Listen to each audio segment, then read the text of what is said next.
everybody. Welcome to the Marc Network with Marc Fucarile here. And I want to welcome Scotty. Scotty, how you doing, brother? I'm doing all right, Mark. Good to be here. Yeah, well, thank you. And we were connected through a mutual friend, Rocky. And Rocky Yes. is a gentleman with a great big heart, and he was thinking of you, and he reached out to me to let me know your situation.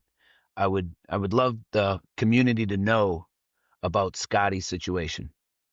What's Huh. going on right now, Scotty? Tell us. I just had a below the knee amputation on my left. And anybody just seeing me for the first time, I got a lot more history than that, but that's the current.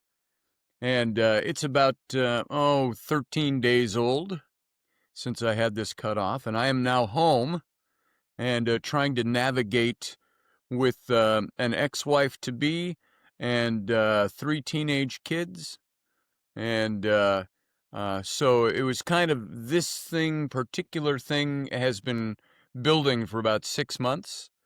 It was, some people say, oh, well, you're diabetic. That must have to do with your diabetes. I said, no, it really didn't. It had to do with something completely different. Diabetes exacerbated it. I had tracheal issues and they did tracheal surgeries and they pumped me full of steroids back in March. And in 3 days, those steroids had driven my blood sugars up into the 800s and 900s. And I woke up on the third morning, my leg was dead from the knee down. And we struggled with that. I almost lost the leg 6 months ago. Vascular Wow. surgeon said, I saved your leg. And just healing and medications and everything for the last several months. Then once the leg was just about healed up, we have a big expanse of wood floor out here, and I grabbed my wife and I said, look, spin with me out here and dance on this wood floor. And I was feeling great. And within a couple of weeks of that, I developed necrotic tissue in my toes. That was Wow. where the diabetes had kind of exacerbated things. And they worked and worked and worked on that. And then they wanted to take a toe. Then they wanted to take all my toes. And I said, look, I'm not going to go through another 6 to 9 months of healing different procedures along the way, incrementally. I said, if you're going to take my leg, don't take it incrementally. Just take the leg. Go back up to the clean tissue, take it off. I'm done with this. And I couldn't work. I couldn't think. The meds kept me feeling like I was drunk or stoned all the time. And it was just a horrid way to exist. And then I had to sit with my butt in a chair with my leg up the whole time. And so I basically lived in this chair. I slept in this chair. And then in the midst of all this, my wife says, don't love you anymore. And wanted a divorce. Now, for not loving me, she's here. She helped me set this area up this morning. She got coffee. Is your coffee hot enough? And so there's all of this, but she's resolute about just wanting to have her freedom. And so that's all going on at the same time.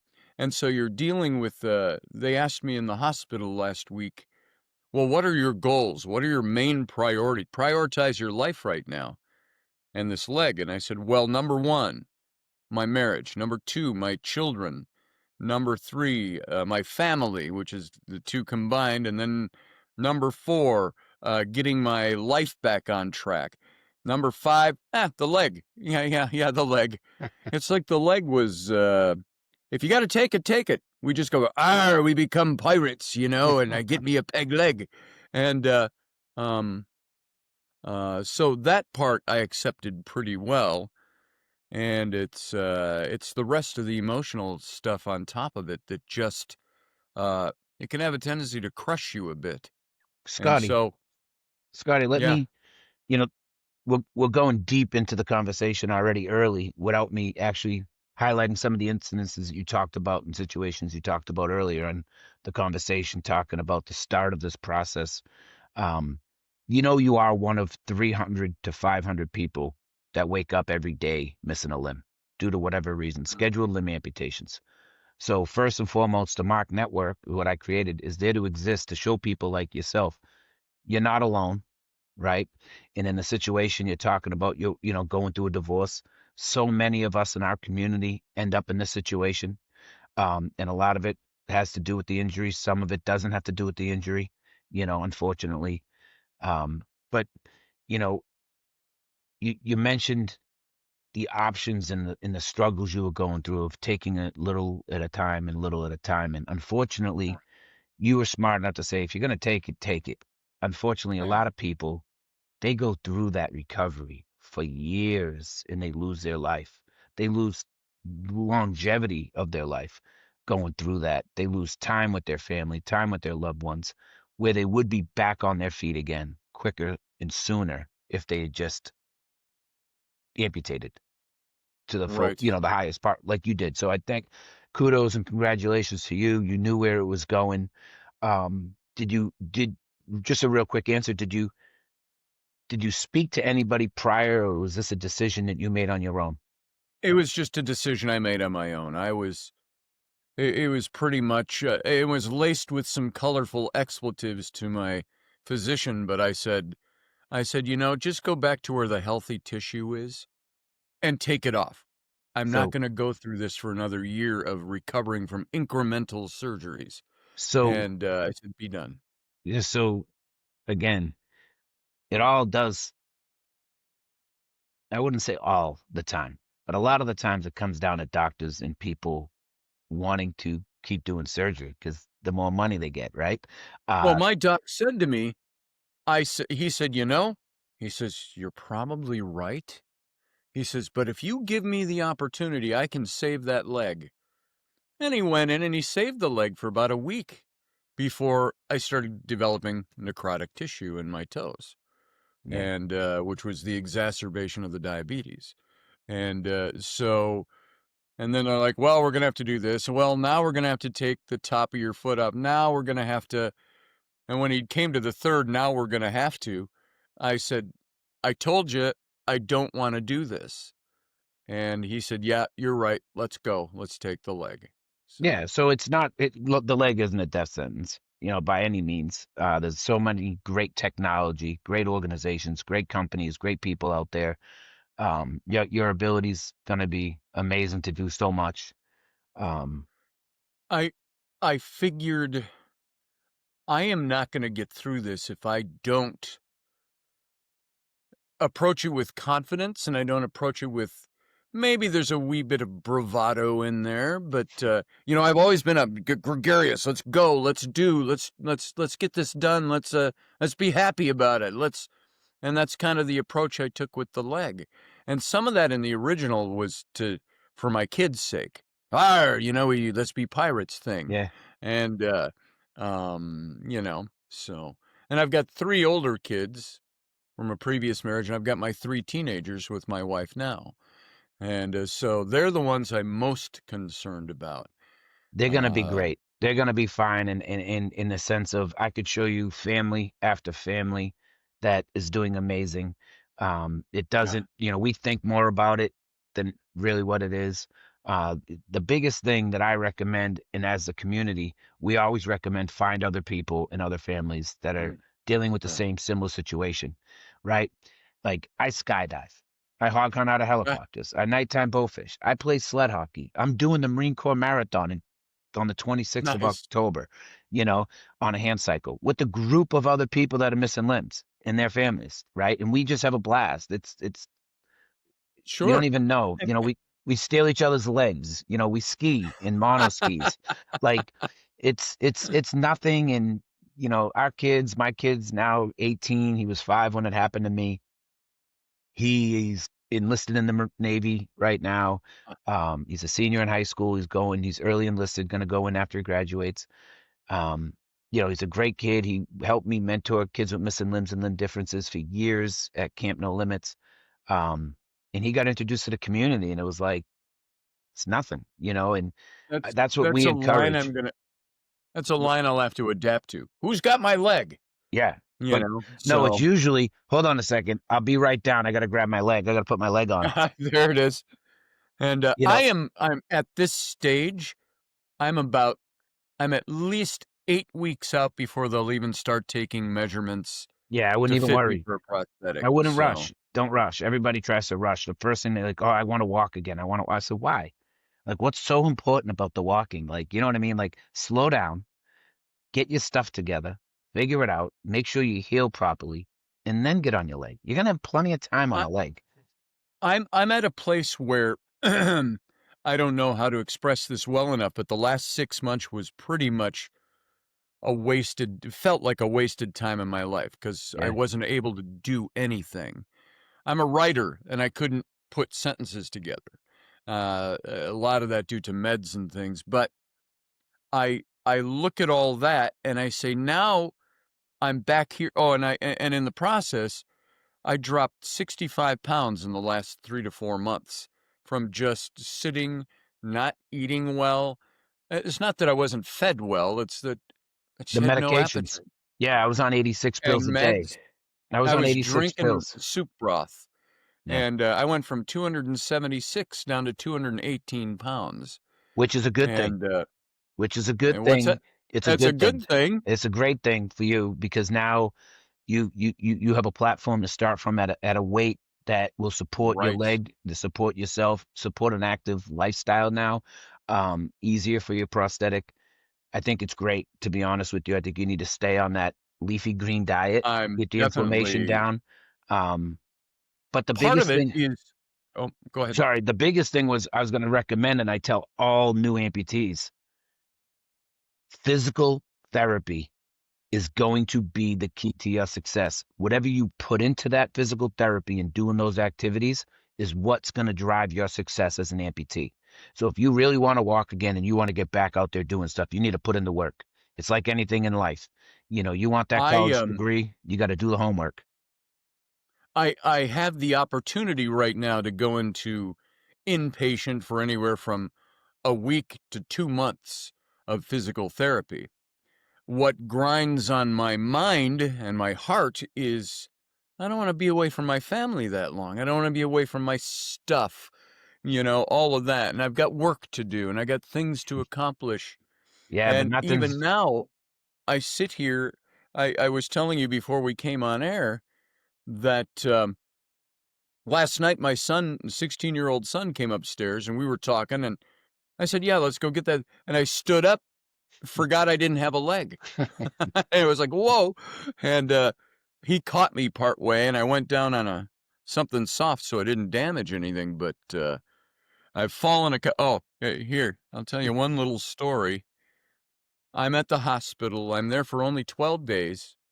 The insurance was wrestling with with the hospital about my amputee rehab. And they came back and denied it, saying, well, you don't fit the criteria for amputee rehab. And so I did the quick appeal on it. And when I got the guy on the phone, I said, "No," I said, "let me understand this." I said, "Amputee rehab, and I don't fit the qualifications for that." I said, "Let's see, I'm down by one leg, and I need rehab." I said, "What am I missing?" I said, was I supposed to have it done on a Tuesday instead of a Monday?" And they're still wrestling over that.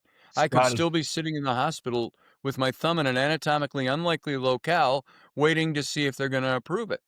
And they said, "You can go home if you want. You can get in home stuff." And I had those people were here yesterday. And for me, and part of why I mentioned the physical stuff is most of my weight loss was muscle mass. Yeah, that's And, awesome. so my upper body where I'm strong and I'm still strong, but I look in the mirror and I see, a concentration camp victim. I've just my arms are gone, my chest is gone, my shoulders are gone. And so walking around on this walker, which is all I had because they were supposed to have a wheelchair here 3 days ago. Now they're telling me it's another 4 days. Hmm. Yep. I'm This is walking what they around do. on this thing. And I can go so far, and the glutes on the right side, which is my good leg, fatigue in 3 minutes. And the arms, it's like my arms are getting stronger already because I've been walking around. But I was in the hospital and they said, "You're doing fantastic." I would get up, I would grab things and they go, "Whoa, you're going too fast." And I said, "Well, I can take that slower, but I can get up, I use my arms to get around, to grab things, to use the walker, and so on, and, um, they said, "Even though you're not in rehab, if you were up there now, we might be signing off on you already." I said, "Well, I need the time." But I come home under that condition. "You're doing great, you're fantastic, you got this." So Not home. real quick Yeah. again, you're going a little further. You've bypassed a Sorry, lot I'm of stuff I jumping want to around touch. still. No, you're going too fast, right? Sorry. I want to Yeah, yeah. bring it Slow it back to down. you told me about your son came up and you stood up to go walk and you forgot you had a Right. leg. I have an amazing funny story too. I just came home from the hospital from rehab. It was outpatient now at this point. I was through over 3 months, 100 days in the hospital. So you talk about being away from your Oh, family. I get it. My son was 5. I was away from him, you know. But so there's two things I want to talk about: that story and then being away from my son too, and then we'll get into the insurance. Um, so my buddy's driving. He pulls my truck into the parking spot. He gets out and he's getting around, and I to get my wheelchair and I open my door and I go to step out. Well, I'm a oh, right leg amputee. So the right leg goes to step out first. And now I'm on a parking lot and I you're just up go right out the door, right on my ass, and it on your hurt. ass, on your face. Um, so that was my story. Same thing. We all have done it, right? It's You're hilarious right. in a sense. And then to talk about being away from your son, I had to make the decision in 2015. So I got blown up in 2013 in the Boston Marathon bombing, lost my Mhm. leg. I spent Right. over 3 months in the hospital initially then, and then I did the remainder of 2013 in and out of hospitals for day surgeries, visits, checkups, numerous different things, injections in my burn scar tissue. And Right. then in 2014, I spent that year looking for doctors to revise my right leg amputation and fix my left leg because I couldn't weight bear on it for any length of time due to the pain because I have a salvaged left limb, what you would have went through for months and months and months. Sure. Um, and I wish they had taken it. Now it's an elective. And they, like you said, they could save it, but my quality of life on that leg is horrible. Um, so with that being said, 2015, the doctors from Walter Reed finally reached out to me and they said, "We heard your story, we know your situation, and we can help." So I had to go down there for a quick interview, go over my medical records.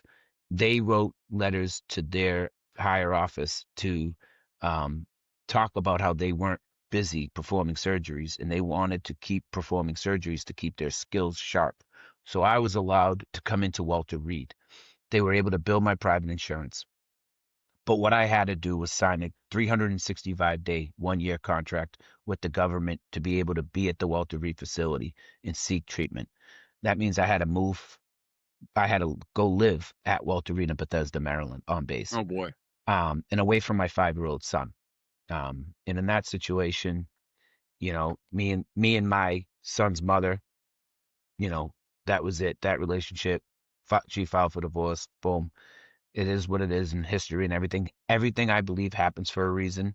I had my now beautiful, amazing wife, Nicole, and Nikki. I couldn't ask for anything more. Like I said, I believe everything happens for a reason. This is what brought me to where I am today. Sure.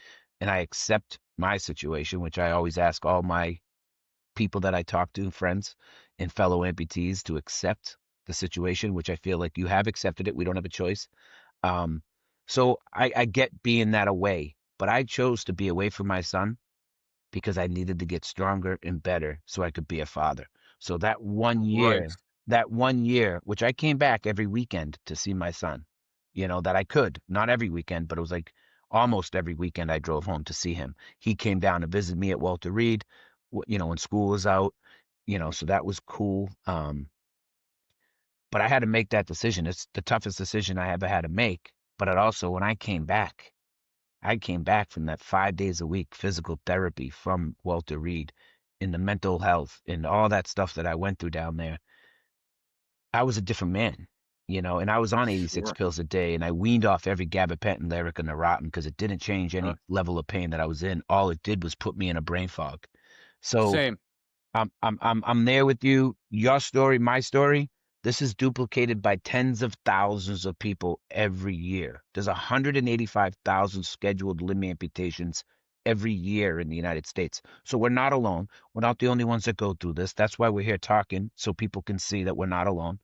Um, so you need to worry about you and your physical condition to get better. So you need to do what you need to do. Trust me, I lived it, I experienced it, and I've seen the benefits. Your children will be okay, and you can't be Yeah. fully there for them if you're not okay, right? So that's the first thing. Right. Second thing you want to talk about insurance. They're the worst. And that's another reason the Mark Network has been created, the Mobility Awareness Resource Community. We bring awareness to resources available to our community. But it's also a place where people like me and you can engage a conversation, share information that you have, right? Talk about organizations that you utilize to help you so others can find them. It's also a way to motivate, encourage, and inspire one another to get out there and be active and show people where to go to do that. Um, but the biggest underlying secret about the Mark Network, it's an opportunity for our community to come together so we have a bigger voice and a bigger voice that needs to speak up to local government, state government, and federal government, as well as the insurance companies, and tell them what we need and not let them bully us and push us around. There's no reason in Right. the world that you're waiting 7, 12, 15, 18 days for a wheelchair. There's absolutely, that's ridiculous. That's It was asinine. supposed to have been delivered here at the house before I got home, Yeah, it and should it have been. wasn't. In any company that you're dealing with, that, oh, it's going to be 4 more weeks. They need to have loaners that you already have. I don't understand. It's like not a Mhm. difficult thing. I could go to Well, Kohl's or Market Basket right now and get a wheelchair with a yeah, basket on it. Like they can have wheelchairs at Kohl's, but they can't have a wheelchair for you at your house as a loaner. I could drive if I didn't have money to buy one, I could drive to a little town that's about 60 miles from here where they have an outfit that loans out wheelchairs. Yeah. And, I'm like, "I'm not driving 60 miles to go pick up a wheelchair, I'll just use my walker." Yep. And, I'm waiting on this, and I've been haranguing these companies that are supposed to be taking care of it. What the saddest thing's going to be is they're going to charge you or your insurance company like ridiculous amount of money for a Right. pathetic generic wheelchair. Yeah, At the same time, they could buy you a top quality sure they breakdown could. wheelchair that will last 12 years, right? And the quality is a fraction of the price. And I know that because I'm in the industry, I'm in the community. I'm going to the Abilities Expo in Fort Lauderdale next weekend, right? So that's where all the equipment is. That's where everything is. And then Dallas on December 4th, 5th, and 6th, the weekend of the 5th or whatever in December in Dallas is another Abilities Expo, where you can see all these devices. And like I said, once you get your wheelchair, is insurance paying for it? Yeah, they're paying for it, which means Yeah, I would like to probably see what you're gonna say next. I'd love to see the bill, right, for them, Yeah, right? And then if yeah, you go to the Abilities Expo and you talk to these companies that make wheelchairs, they're like, we could have gave you that same wheelchair for $3,900 through your insurance company. right, But the wheelchair quality is like from, a Ford to a Bentley, for a cheaper right. price. The Bentley's cheaper. Well, I was joking around, and I think based on pretty intimate knowledge of how my insurance company works, we were talking to the one of the prosthetic guys was over, interviewing me. He says, "I act Sales as an guy. advocate to your insurance company. Let's find out about your lifestyle. What have you done? What do you wanna do? What do you wanna continue doing, etcetera?" And I said, "I guarantee you my insurance company is gonna go down to the old Dayton's department store in the basement and find an old mannequin from the 1970s and saw off the leg, put a Well, pad on it, and go, 'That's what we'll cover.'" no, it's not. And, It is, y it is like that. It is, but also at the same time, the same rate, the prosthetic companies are just as guilty because they're going to want to sell you that mannequin leg for 15 grand and it only costs well, them a my the thousand. No, no, no. I know. But if they give you the good one, that good one costs them 10,000 and they can only sell to you for 15. You know what I mean? So their he told profit me margins are different. he told me that the leg I was looking for, after all of my stuff, he said, "This is between a 20 and $30,000 prosthetic leg below the knee." I said, "Whew, that's a little I'm guarantee you my insurance company's not gonna cover a $30,000 leg." And we're not talking special blades or anything like that, it's just a great for doing the kinds of things I do. Yeah. and Oh, all the things I've been used to doing. And so I have this little trepidation to find out 2 months from now when they start fitting this and they go, okay, here it is. The insurance company's just not going to come through for me. And I mean, that's the feeling you get because you oh say, yeah, it's horrible.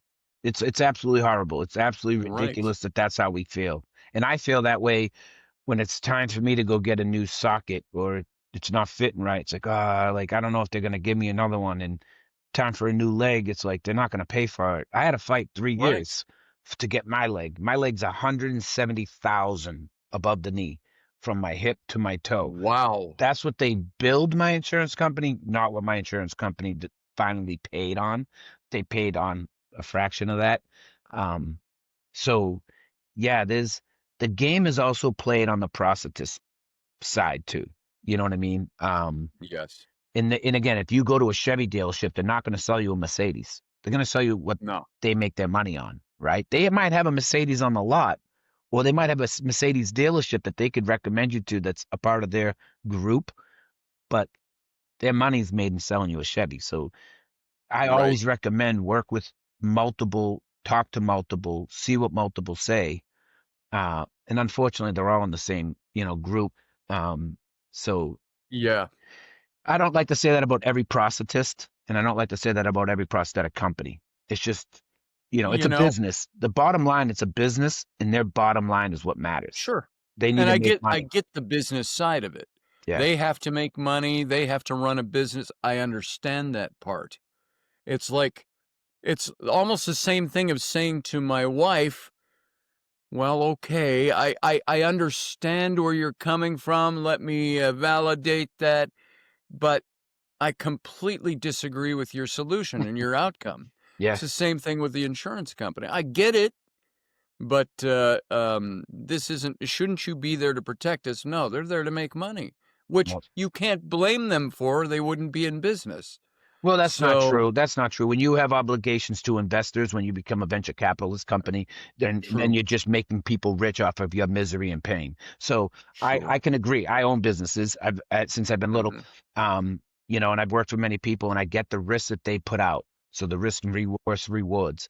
Um, so I have a lot of solutions that are coming down the pipeline to talk about that, with the Mark Network. Um, Sure. so when we also go now, let's go back into uh, you had mentioned, you know, the relationship and the decisions that are being made. Um, Right. you know, It's, any way that this works out, I just want to tell you that I have mentored individuals going through divorce as well. Friends, people that I met on the airplane that just open up to you because I'm an amputee. And you'll get that. Now, like when you travel, people will tell you the weirdest, strangest things on an airplane I'm about their sure. life. Well, it's because they feel like you've been through so much that they can just like that you can handle so much, or I don't know what it's very weird, to be I honest. But I have with being said, what I wanted to say was no matter the outcomes of anything, life there's always light at the end of the tunnel and life works out, that's right? that's good. So it's and I get it, and at the moment everything seems so much bigger and so much more important. And then, Well, as life goes on and you learn and you see and opportunities, and I'm not saying it's anything it's all it's all raw, very, and so I have certain self-trigger words that if I say that particular word, or I even start to say it's raw, that bubbles right through. yeah. I'm still at that.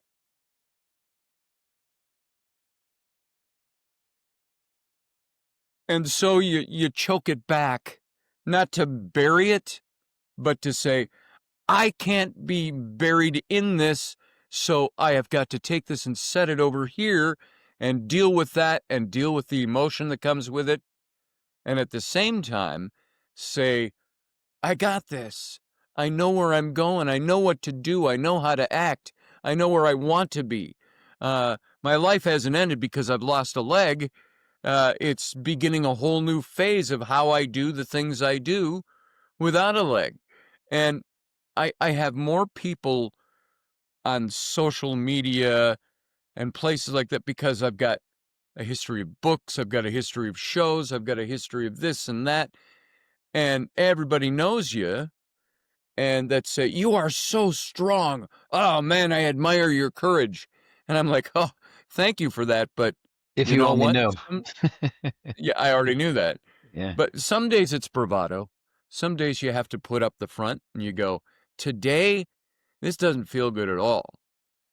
But I still have not really lamented the loss of a leg, and I don't think I ever will in that sense of going, "Oh my god, I don't have a leg anymore. What did I do? What happened?" I don't I think I'm way over that.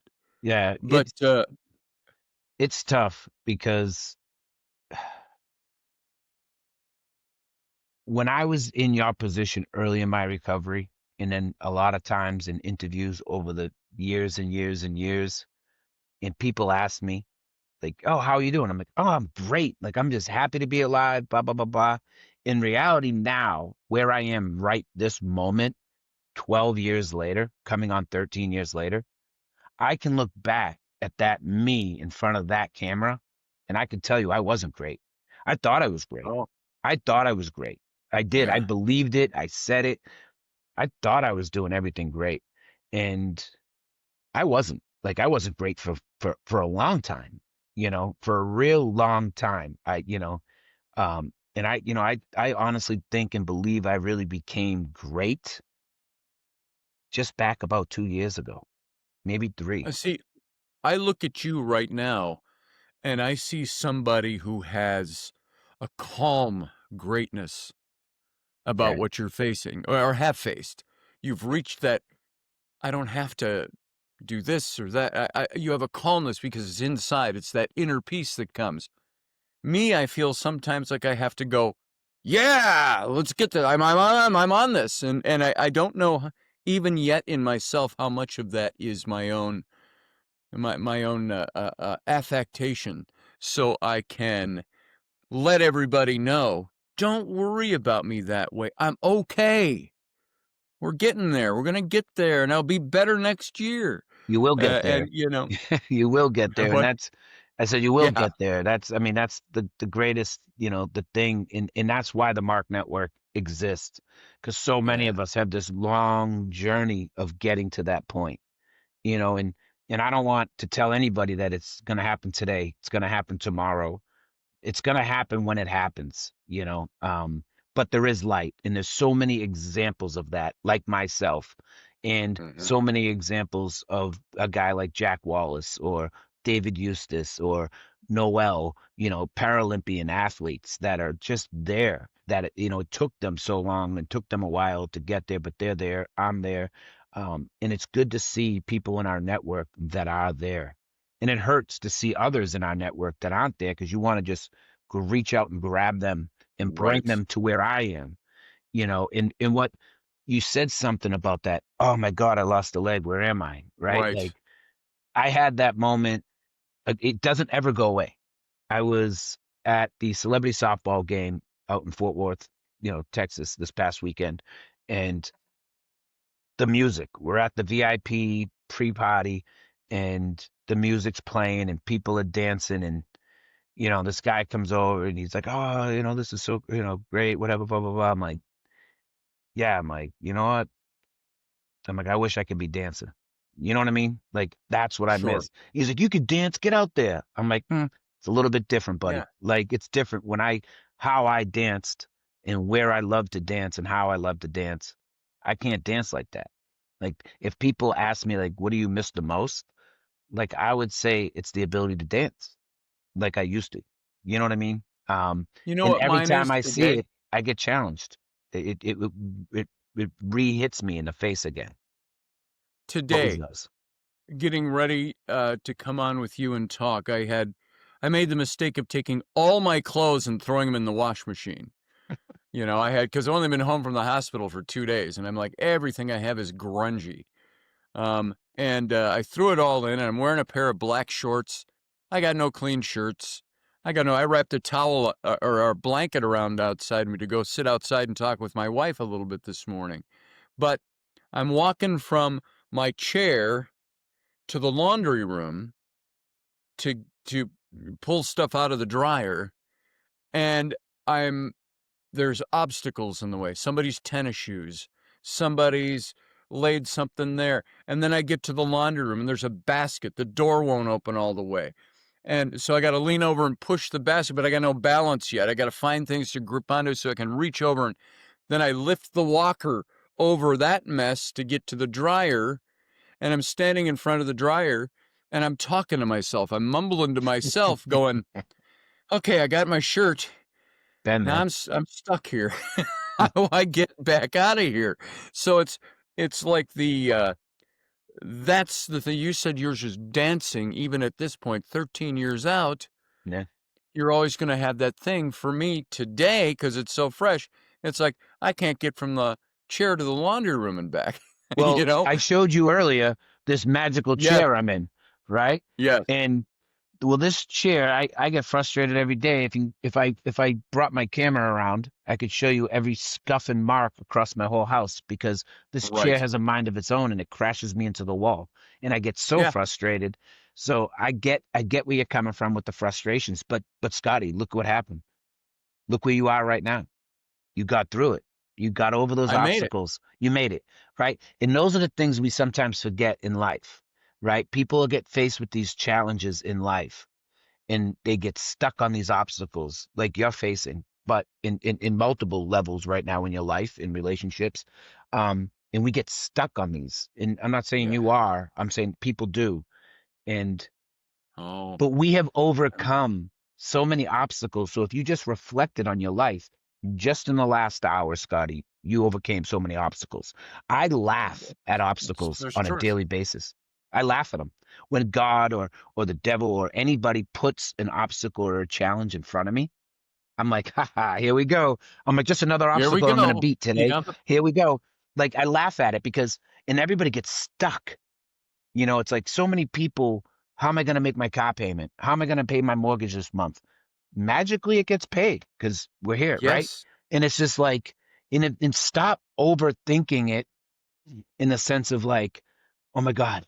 It's like, oh no, it's just something I have to do again and again. Because if we reflect on our life from when we were in elementary school, all the way through high school, through college, through careers, through marriages, through relationships, we have came across obstacles on a daily basis. You drive to the grocery store, you're going to come into 10 different obstacles. Traffic, you know, an idiot in the parking lot. You know what I mean? Someone in your way in Yes. the aisle of the grocery I store. frequently encounter those. Yeah. So, but that is life, and that is what you're gonna face. And it's no different than me or my wife or anybody else or Rocky, right? Rocky faced obstacles all the time, but he's still here. He's overcoming these obstacles every day. So if we can't reflect on that, like I'm saying, Scotty, reflect on that last hour. You were faced with tens of 10 obstacles, balance, doors, junk in front of you, getting to the laundry, getting your shirt on, You know what running I out of did? energy. I'm coming out of that laundry room, and because I don't have the power quite yet to lift myself up and hop up onto the step outside to the door, I've lined up a bunch of chairs. So I can sit on the chair, and then I can swivel out the door onto the next chair, and I swivel down and so on. I got it set up at the sliding glass door. I got it set up at the front door. But I'm coming out of the laundry room, and I got to walk past the front door, and the little stool is sitting there, the little chair, and I've just gotten through the obstacle of the laundry baskets, and I'm going, make it to the chair, make it to the chair, just get to the Little chair, get to the chair. And I got to the chair and I sat down, and I'm like, why am I so out of breath? Okay, I made it to the chair. That's a whole 8 feet distance, clearing obstacles. And then I'm like, okay, now I got to make it to the big chair. And so I'm like, okay, here we go. Hoist myself. I'm gonna go make it to the next chair. Make it to the next. Literally, I'm talking out loud. Nobody's in the room. Oh My yeah. wife's sitting outside on the bench. My daughter is downstairs, and I'm like, make it to the chair. And then you sit down. You go, ha! I made it to the chair. So So those are the little things in that and people's approach isn't like that, right? And you need to have yes, that approach in life.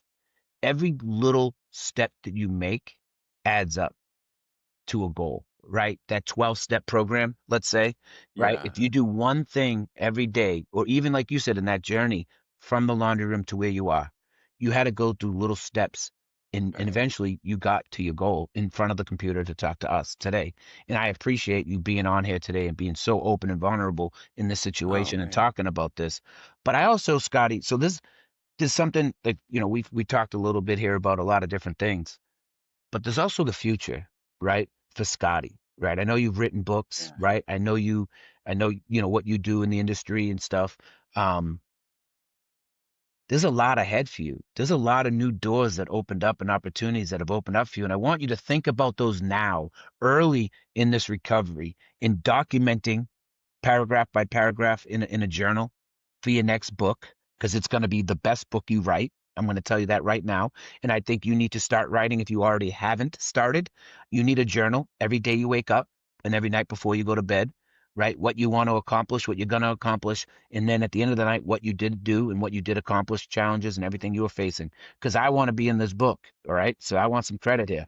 Right. Definitely. So, no, but also, I don't know if you're familiar with the disability sports world, right? There's Not so not much. very intimately. I've never had to be, and so I I've know never paid attention to it. that's what I mean. When one door closes, there's another door that opens, and Right. and this is, I think, an opportunity. And I think as a community and a member of the disabled sports community and people with disabilities, I think this is the blessing to us that Scotty Roberts Mm. entering our community, right? As a resource for future amputees, because there's going to be 185,000 new amputees next year that are going to benefit from your book. And I want you to know that, and I want you to think of that.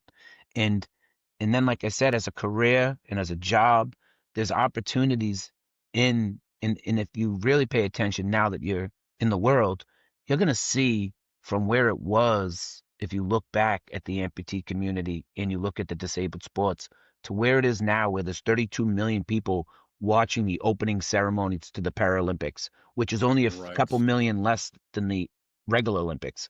So that's the opening ceremonies. So there's opportunity here. There's a NFL wheelchair football league. There's a national sled hockey league. There's national basketball league. So there's broadcast, there's coverage, there's interviews, there's game coverage that where people are doing the commentating. So there's opportunity that I think that you would fall great into play with, right? So I want you to start thinking about those things, and I I want you will. to I And want you to start thinking about that book, because I think that book that you're going to write, I think you need to get on it, because it's something I regretted not doing, and not because of the medications I was on. I have big gaps of my recovery. And and I think not that that matters to write a book, but I think I think if it where does you're when right, you're a writer, it does. yes. So I think you should That's if document it. whatever you're doing, if you're an athlete, if you're a writer, if you're a businessman, or business person, whatever you're doing, that future I will, if this is okay, I'm gonna share something, rather intimate with you.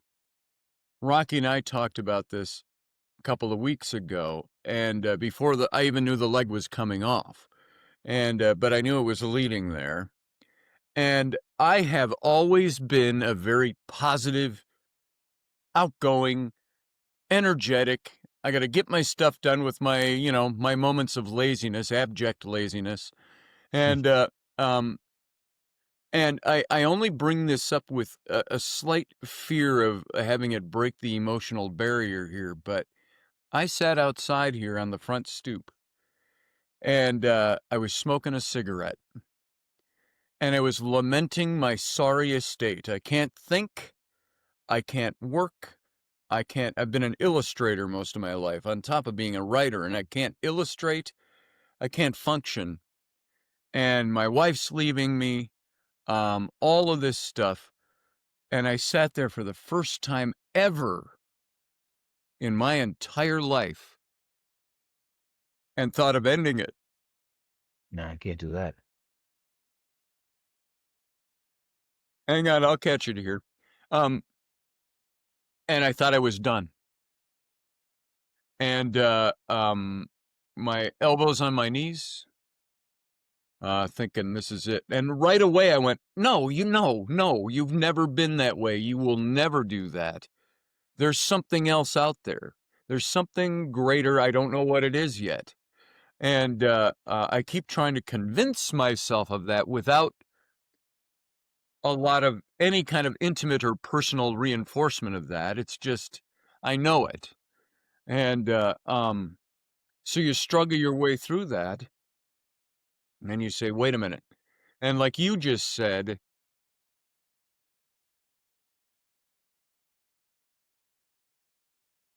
there's something greater ahead.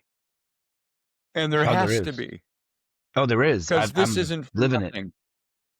So Scotty, where are you located? What state? I am in Somerset, Wisconsin, which is about half an hour drive from the Twin Cities, Minneapolis, St. Paul area. All right. So, Um, I'm trying to think. There's these things called the Abilities Expo, right? And then mhm,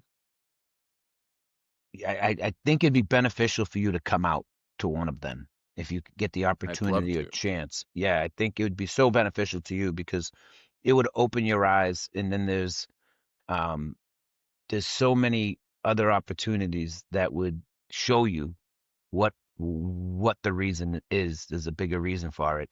And I think your type of personality, you would see it right away. And you would be Oh, like, oh gosh, it's a 360-degree turn, it's crazy. yeah. But I do believe your gift in your life up to this point of everything that you've accomplished has brought you to here, to now make a decision to change so much for others by the skills that you've developed with these books and the illustration that you've got. You have no idea that, like, this has opened up a world where you were a fish in a big ocean. Now you're a big fish in a small Huh, pond. You get what I mean? So now I you do. are the big fish that could change the whole ecosystem of this community. And that's Well, I that's what it figure is. if everything has brought me to this moment in my life, Oh, it has. then something is going to open. That's always been my way of thinking. It's like, well, damn the torpedoes, full speed ahead. Okay, that didn't work. Here we go, off on a new path to make something work because there's more out there. And now this. And Scotty, so, Scotty, I was leaving my job the day I got blown up by a bomb, oh, right? And I was leaving my job because I was chasing a new career in real estate, not because I wanted to sell real estate, because I wanted the freedom of my schedule to right. be able to dictate when I worked and when I didn't work so I could focus on my off-street music nonprofit organization that I was building with the Boys and Girls Club of America in Woburn, Massachusetts with Rick Metters. Me and him had talked numerous times, and I was building this nonprofit. I was raising money through just doing open mics and venues. And I was buying equipment to bring into the Boys and Girls Club of America in Woburn to mentor kids with an after school program, take inner city kids that are doing the wrong things, that need somewhere to go in a positive light, and provide free recording studios and provide information and knowledge on how to make money legally within the music industry, not necessarily being a musician. So that was my game. That was my plan. That's what I wanted to do. Well, I believe God had a different sense. He saved me from these two people and introduced me to a community that is much bigger, much greater, excuse me, and more fragmented. The mobility awareness resource community, a community that has been divided intentionally to make us weaker, dividing us by disabilities, right? So we don't have a voice. So I feel that that is my purpose and was my purpose in changing my direction. And as I reflected, I said, wow, what did I learn? Right? Like, I was building a nonprofit organization. Now I knew all to do to set up a nonprofit. So what do I have now? I have a nonprofit organization that helps people with disabilities, the Remarkable Foundation, right? So everything God brought to Right. me that I learned, and guess what else I did? Event planning, promotions, marketing in the music industry that I owned and started a business when I was in the late 90s, and promoting musicians and friends that were talented and setting up venues and clubs and promoting those. But what did that prepare me for? That prepared me to promote and manage the Mark Network and do events and so that, and then that whole community that in those relationships that I developed doing that, from my graphic design artists that did my promotional flyers, Mhm. the same people that did my websites back in the early 2000s, those relationships, guess who I lean on now to do all my stuff for the Mark Network? Well, besides Rocky, I met Rocky after, right? Yeah, yeah, But yeah. there's other people in my past that I built. All that was done for this moment for me. So I everything that you've done in the past is going to be for the moment that you're going to have when you're done writing this book that's going to change the worlds of amputees and people going I through divorce, or, dealing with relationships, right? And mindset. So there's definitely a reason. There's that I bigger, don't know greater reason. where you are spiritually or religiously. Um, I was in ministry 40 years ago in my early 20s, and, I drifted far from that, and I had some renewals of faith through all of this stuff over the last 6 months. I'm not a foxhole conversion type of a guy where, "Oh, God, heal my leg and I'll serve you forever." Nothing like that. I'm on a more practical level than that, but I say all that to say this: I get these biblical references that come to my mind all the time because we studied them so inside and out back in my theological days, my seminary days, and all of that. And all that keeps screaming in my head right now as you are talking is that scene where Joseph, the coat of many colors, Joseph, he becomes the Grand Vizier in Egypt. And his brothers come to him, not knowing it's him, and we know the whole story from the Bible. And what does he say to them? He's got them gathered around. He says, "Hey, I want you to know something." He says, "You meant it for evil, but God meant this for good." And that's the only way I can view this right now. I share a little thing for fear of being thought of as a nutcase or a little weird, because I don't get visions that I know of. I was in my hospital bed, and this is the first round 6 months ago. And I look over and I'm wide awake. I'm not dreaming. And sitting in the chair next to my bed is a guy. He's wearing a nice ribbed zip up sweater, and he's got gray in the temples, no Zeus beard. He's kind of glowing. And the given was, "This is God." And he goes like this. He goes, "Hey, Scotty." He says, "You and me, I've never left. I'm still right here." And he said, "Your leg? Pff, I can give a leg. I can take away a leg. I'm not here for your leg. I'm here for you and your heart. Where are you? Because I'm here." And that's I tell people I had a vision, and they go, Yeah, no, "Where's the door?" yeah, And yeah, you I get, know, I get that. so So I, yeah, I hold back a lot of stuff that, I believe, in a sense, because yes, it does sound crazy repeating it, right? But sure, we who know, we know, and yeah, until that happens to you, until those decisions and those visions or those words or that noise comes to you, you look at someone like they're crazy, right? right, And then there are people that literally are crazy, that just say things to say yeah. things and for attention. But like you said, I hold back stuff, and and Well, again, like I I said, haven't turned it into a fanatic or anything like that, yeah, anything yeah, weird. I just said I just had a revitalization of a realization that God is there 100%. and here. Yeah. So And maybe you there it drift is. away, and then he says, "Hey, this is my reminder of you," to you. Yeah. Because I was on a path, and I was at the Super Bowl in New Orleans last year, and well, this year in February. And again, like I said, I was doing what I wanted to do, but he had a bigger plan and introduced me to a bigger community. Well, Good. there was a Thursday. I had already been in New Orleans since Sunday, and it was hot. It was muggy. It was a lot of walking, a lot of walking. I was in my wheelchair, pushing my wheelchair. I was long, long days on Radio Row, opening ceremony on Monday night, on the field, interviewing players, bringing awareness to the network.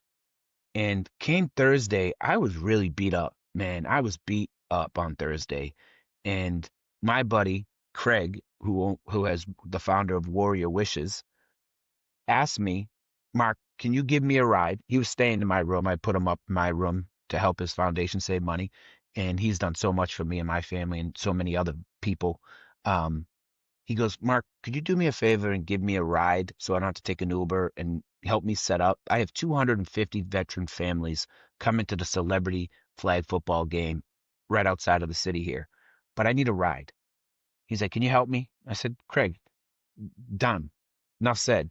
So I Get in. went and I helped him set up, right? And and I was tired, man. I wasn't feeling good. And I knew we had the Ditka cigar party, the big social networking event that night. Right. And then I knew Friday was going to be the crazy because here it is. All the celebrities come in. Radio Row's going to be crazy. All the big stars are going to be down there. I'm going to be busy Friday night. We had an event Friday night. We had the Madden football event.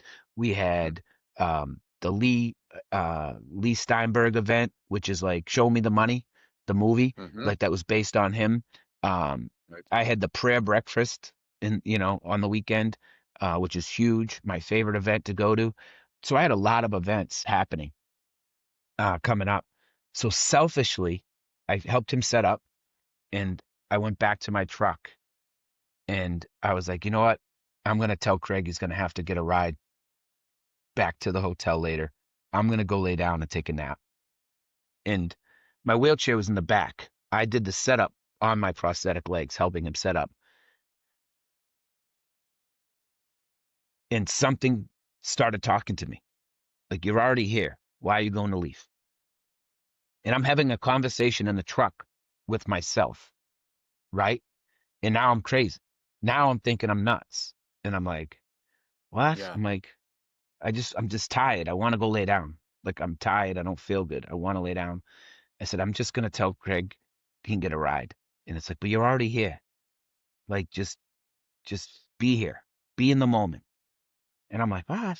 I'm like, all right, fine. Legit. This is a conversation that's happening in my Yeah. truck with Yeah. me by myself. And I got out, got my wheelchair, got in my wheelchair, and I wheeled back to the entrance of this football field. And I wheeled by nobody. Nobody was there. As soon as I got in the gate, there was this woman. And she said, and I rolled by her and I felt her looking at me in my wheelchair. And I turned. She said, excuse me. And I said, yes. She goes, can I ask you a question? And I said, sure. And she said, what would you say to someone who just lost their legs? And I said, what? And she's like, well, my husband just lost his legs. He was just amputated not too long ago. And what would you say to somebody? I said, first of all, I'd say accept your situation because you can't move on if you don't. I said, number two, find a community and talk to other people facing those challenges because that's what's going to help you and give you information. I said, number three, faith. And she said, okay. I said, well, here's my business card, right? And have your husband call me and I'll help him and I'll talk to him and give him any advice I could give him and maybe connect him with the community. She goes, thank you so much. Thank you so much. I appreciate it. She's like, and I said, I gotta go use the bathroom, and so I went over, used the porta potty. And while I was in there, it came to me again that I had just heard. So my radio sometimes goes on to the spiritual channel. Mhm. And someone was just talking about two people praying and then God, given that when two people pray, what it does. And I came out of the bathroom and she was still standing there. And I said, you know what? I said, I don't know what you believe, but I believe that somebody was praying. Two people were praying for you because I never would have, I was about to leave. I wasn't going to be here. And then the first person I see is you. And she goes, I wasn't supposed to be here. My husband has dialysis in the morning and we have a routine that we do together every night before his dialysis treatment. But I looked at the sign up sheet for this event and nobody was signing up. And these kids here at this school, they really need it. They don't have much and they need this event. And So she said, I told my husband, I said, I'm going to sign up for that event. You're going to have to figure it out on your own. And I said, well, obviously somebody was praying for you too, because we were meant to meet. She goes, well, me and my husband's a pastor. So she's like, we Huh. pray every night and we pray every day. And I said, well, it was to me, and then I reflected on that moment myself later on, and it was like, here I was being selfish because I was tired and wanted to go lay down, but something told me, and God reminded me right away. The first person I saw was someone who needed to talk to me. And he just said, And if see, you had gone to lay down, never would have met her. that encounter would never have happened. And that's what I say by God shows you sometimes right away. Stop being like, stop doing things for yourself and just start doing things and serving me. And he reminded by showing me like there was a reason for you to be here. Stop fighting it. Stop fighting everything and just do what I say to do. In the sense of like just live life, go through motions. That's how I perceived it, right? Because he reminded Right. me so quick. See, you were gonna leave, but I showed you why you were supposed to stay. Yeah. Right off the bat, the first person I came in contact with. And to me, it's like, you're right. You want to know what happened to me, Scotty? I had to leave the party that night early because I was so not feeling good. And I went and I laid down early that night. I woke up, man, and I had either the flu to the 10th degree, but I Huh. think it was COVID. I didn't get out of bed from Thursday night at about 11:30 at night when I got into bed, and I didn't get out of bed till Sunday at checkout. Wow. And I didn't want to check out. I was in so much pain and didn't feel good. I got in the truck and I had to drive from New Orleans back to Austin, Texas, sick, like not feeling good with a bad case of COVID. Um, so I missed all those other opportunities, but God gave me that one opportunity by staying. He Right. gave me that one opportunity to see that one person that needed to see me. So that's how so you don't sound crazy to me because I don't usually That's speak on good. that too much because I feel crazy talking to people with what I get shown. Right. I get a lot of reality checks. I don't get like people visiting me, but I get these conversations that just start happening out of nowhere and arguments almost, with myself, but it's with the Holy Yes. Spirit I believe in, and that's only new in the past few years for me. I was always a believer and always knew there was a God, but never followed my faith in any sense, um, due Well, to I had been a experiences. believer, a big believer, and maybe about 30 some years ago, just kind of drifted away. I said, you know what? There's things about this that I'm having my disillusionments. I have, and I went into other things and just went in different directions. And it wasn't until, I had God sitting there. I have no doubt about that. Oh, God I'm sitting there sure. going, hey, I'm still here. It's like I think of those old biblical patriarchs and you read those stories, and Abraham had this vision and so had that vision. And you go, wow, these guys had powerhouse lives until you realize, well, Abraham had this vision where God talked to him for 3 minutes and then you didn't hear from him again for 50 years. Yeah. And he kept going through that whole time based on that one thing. And I like to say, getting up in the next morning and scratching your butt while you're drinking your coffee and looking out the window and going, was that a dream or was that? And it becomes a reality. So all of that's a totally different topic other Yeah, than to say, 100%. God, I think he reveals himself when he needs to. I agree 100%. And And he you revealed had that himself. moment. Yeah, I had that moment. So, Scotty, we touched on a lot of different things. I know you're going to be going through it. It's not going to be easy, but I do believe, like I said, everything that you've built up to this moment was for a reason. Every skill that you developed is for this moment in moving forward your future. And like I said, there's light no matter what obstacle you're facing. Like there are many obstacles right now that you're going through. Unfortunately, you're like me, you're going through them all at the same time. Blown up, you know. losing a leg, losing, a relationship, and I had to move. Man, I moved 5 times in, Uh, in 3 years, you know? Um, so those do are you know stressful. how encouraging this little conversation that I didn't know was going to take this direction has been? And it's and I don't say that lightly. You want to you tell that to people and they go, "Oh, that's great. You had an encouraging conversation." I go, "No, no, no, you don't get it." Eh, Very uplifting, encouraging because you go through all your little doubts and your ups and downs. It's all internal, and you put out the face forward thing, and you go back and sit in the dark, and you're like, okay, what am I really thinking? And so this Yeah. has been very encouraging in the sense. And by the way, pardon all the flies. I don't know if you see them on my camera. The sliding glass door to the backyard's right there, and everybody keeps going in and out. And it's like the flies are I like, hey, I have 2 billion square feet to exist in outside. I think I'll fly in your door. yeah. So No, but Scotty, I anyway, mean, that's what the Mark Network is about. It's about you right now dealing with all this to see me or to see somebody like me, yeah, to see that light at the end of the tunnel and see the success of all those obstacles being overcome.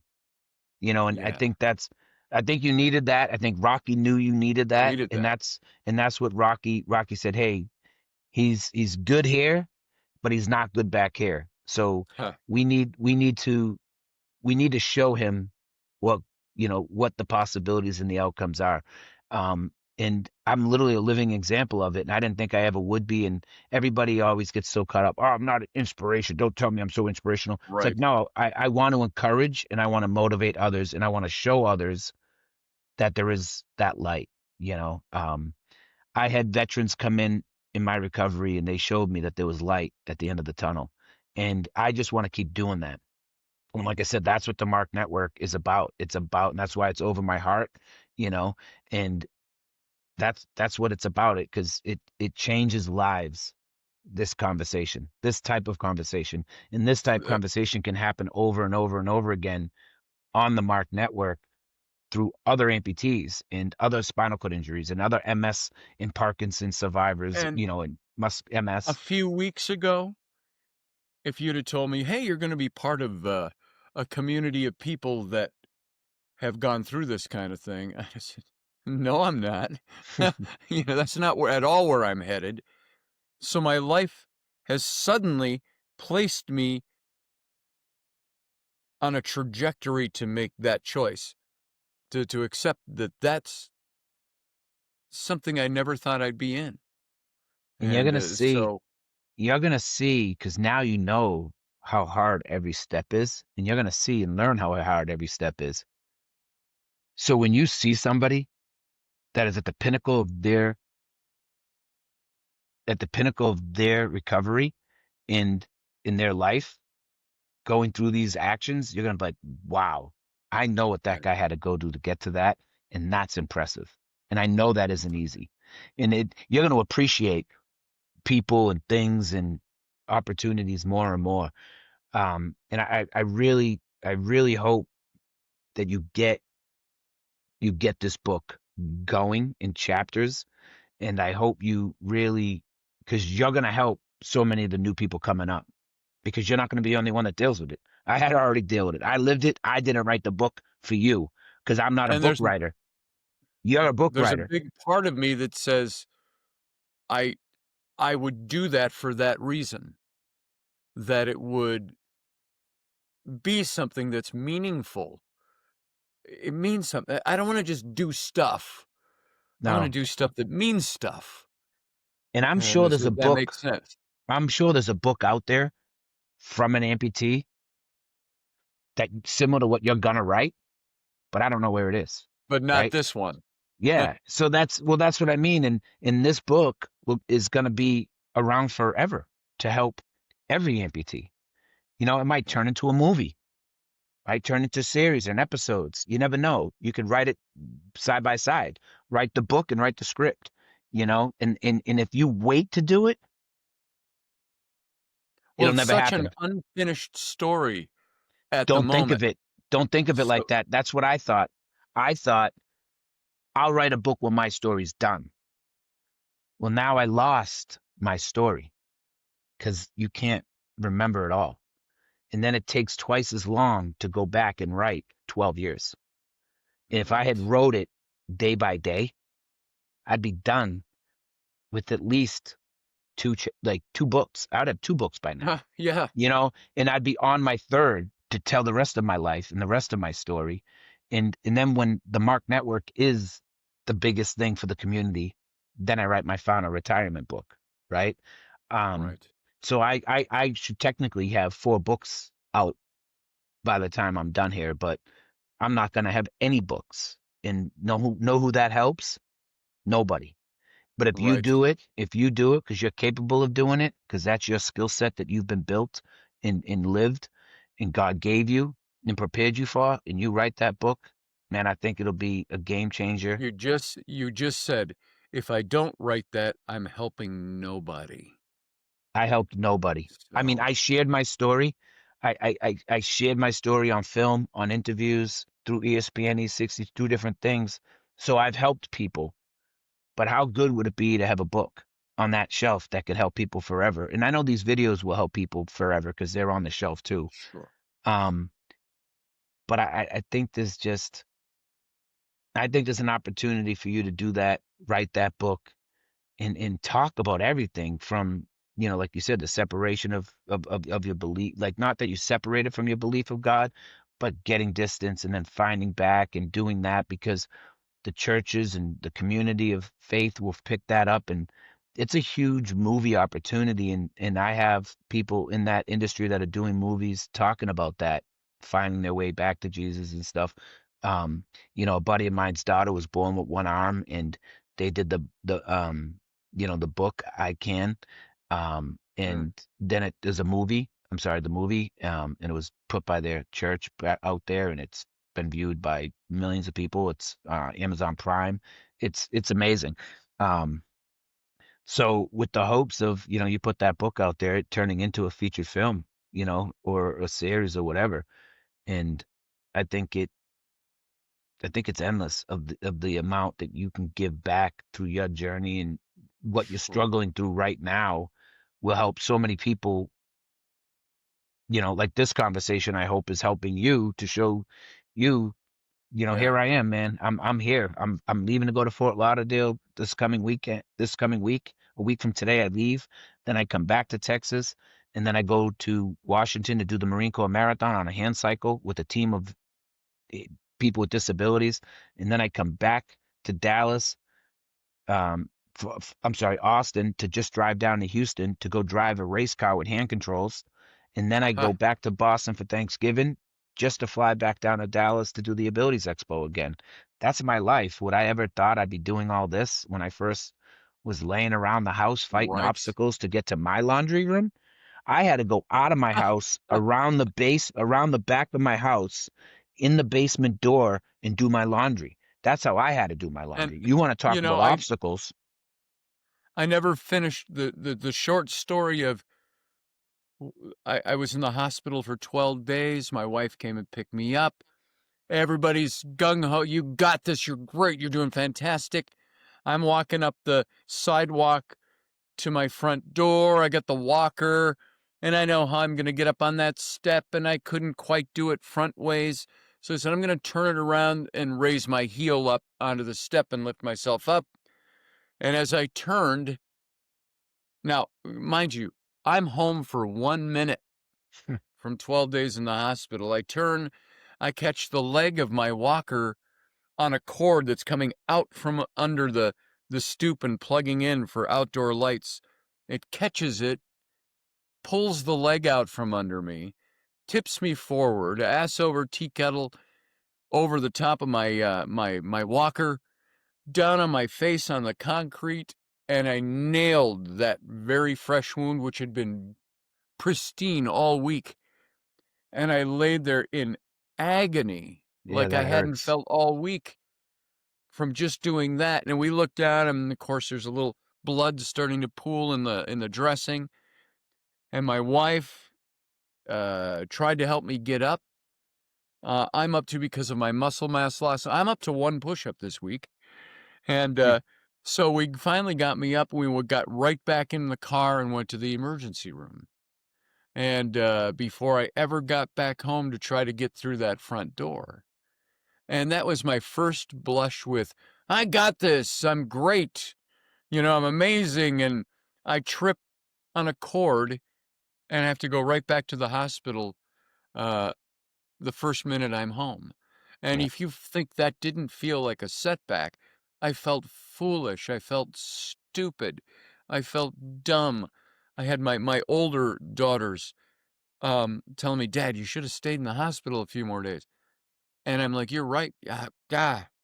And and so I had to overcome that. Just I mean, mentally, that yeah. little bit of anguish over thinking I made the wrong choice Scotty, can I and make a I can't do recommendation? this. Can I make a recommendation? There's a Yeah. movie. Can you hear me? Yeah.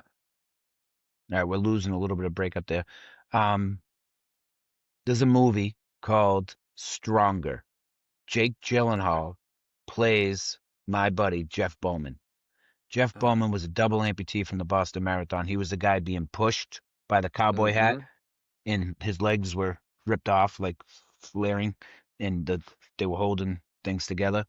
Um, that was his book that he wrote, and that movie will show you his recovery. So those challenges you're facing, I want you to see that, and I wanted you to see that because that movie was just playing in my head from certain scenes, and you'll see the scene I'm talking about when you watch the movie, Stronger.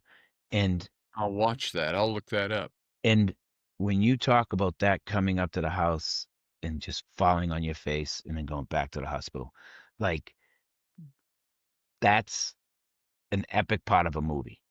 You know what I mean? For a series, So Yeah. man, I can't. I think if anything is why I'm here today to tell you is you need to start writing this book, and you need to start writing this script. And I think you have to find a purpose. Right? Our biggest thing is to Yeah. find a purpose. I all I focused on was getting better to be a father to my child. Your situation's a little bit different. Your kids are a little older. My kid was really young, um, and they will be okay. And you'll be an amazing father to them, and you've been, I'm sure. So everything will work out in that situation. But the way you're gonna take care of them and so many other people is finding peace with yourself as well as writing. I'm telling you, I believe that's why I'm here is to tell you to write this book. Write this book Mm. today. Write the last 12 days and then write the days before up leading to those 12 days and and create that script with that book. I don't think I think anybody would be crazy um not to pick it up and document this journey. You It's might going to have be stumbled on difficult. a title right there too. Yeah. So, Well, write it my last down because 12 I d forgot it already. my um, last 12 days. yeah. Yeah. And I So, mean, I think it's going to help you process everything too that you're going to be going through over the next 6 months or year, and who knows what the outcome's going to be. It could be a right. Hallmark movie ending, and it might not be. But at the same rate, I Yeah. believe everything happens for a reason. I think you need to focus on like a goal or something to focus on, and I think that's something good in the midst of all the craziness. Um, And that really has. That's the when I talk about encouragement, I'm not showing blowing sunshine up your kilt. I'm saying this has been very encouraging, and it has actually put my brain onto something other people have suggested. You should write a book. You should, yeah. I got other things I want to write about. I got other, and I never really seriously considered it until a conversation that focused on it. well, I know You the brought importance of it.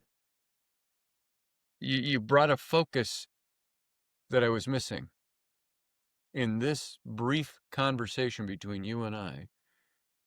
And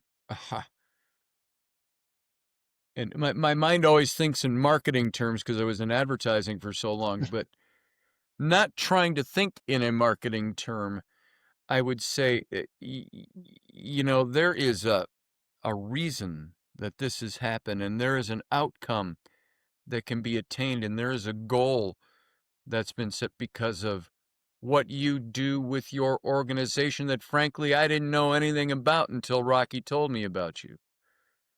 That's how detached from that community and that sort of thing I was, other than knowing who you were vaguely in the news. Yeah. So this has been, I'm glad when not to be Rocky, cliche, inspiring, encouraging. So, yeah, I hope so, because we don't know until we know, right? And me telling right. you about this community that would benefit from you writing that book, you had no idea. You have no clue. No. You're so new to this. By the time you figured it out, you'd be like me, 12 years Yeah, deep. And now you got to go try to right. write 12 years, not What was 12 that thing days. that happened to me 12 years ago? Yeah, yeah, Yes. exactly. No, that's why I feel that we were brought together by Rocky, is because I needed to see you and I needed to tell you this is what you need to do and this is why. Because you wouldn't have Yeah. known why if I didn't get on here and tell you, like, this is why. You're absolutely right on that. And Yeah. there's elements of that story I told you about the vision that part of that I thought I didn't say enough about that early on. And that's only 6 months ago. And I'm already like, yeah, that's how that happened. And so it already starts to seep away into life. Yes. Yes. And so you're right. Scotty, we are at a minute. We are at 1 hour and 21 minutes, coming on 22 Wow. minutes. Yeah, I mean, we're gonna continue talking anyways. I'm always gonna be here. You can reach out at any point. Outstanding. There's gonna be so many challenges. You're gonna keep facing challenges. You're gonna have setbacks. I had to have 5 revisions, so don't get discouraged. Don't ever let that get you discouraged. Accept knowing, and if you don't have 5 setbacks, you're the lucky one. You know, and you might have 10, and I'm not Yeah. wishing that upon you, but I'm just being realistic. I was gonna say, don't say that. Yeah, yeah, yeah. We won't even put that out there. And your setbacks Right. might be you have to step along laundry baskets 10 times. Right, right. Yeah. But Scotty, I appreciate you being open, Uh, honest, and vulnerable on the Mark Network here, sharing your story. There are so many people like you, and I encourage you to download the free mobile app. It's in Apple, it's in Google. It's called the Mark Network, MARC, Mobility Awareness Resource Community.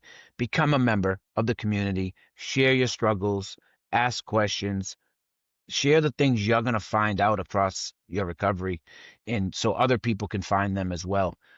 So Scotty, man, I wish you the best. We're going to stay on here and talk after.